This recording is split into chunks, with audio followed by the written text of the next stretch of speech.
আজকে সমাজের মধ্যে আমরা সব সময় খালি বাপ মার হক নিয়ে কথা বলি, সন্তানের হক নিয়ে অনেক সময় আড়ালেই থেকে যাই।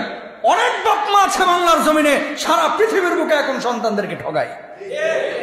যেটারে একটু পছন্দ করে এটারে সব লিখে দিয়ে যায় চুপ করে, আর যেটারে ভাল লাগে না এটা মরুক, তোরা কিচ্ছু দিতাম না। কথা বলেন না কেন? বাপ মার খেদমত করা যেমন ফরজ, প্রত্যেক সন্তানকে সমদৃষ্টিতে দেখা বাপ মার উপরে তেমনই ফরজ।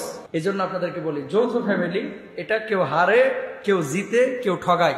যৌথ ফ্যামিলি যাদের আপনাদের আছে, বিশেষ করে হালাল হারাম দেখা যাচ্ছে একই পাতিলে 5 ভাইয়ের জন্য রান্না হচ্ছে। ভাতিজাদের সংখ্যা, ভাতিজিদের সংখ্যা অনেক ফ্যামিলিতে দেখা যায় 15 জন 5 ভাইয়ের, অথবা 12 জন অথবা 8 জন। এক ভাই হালাল খায়, আরেক ভাই হারাম খায়।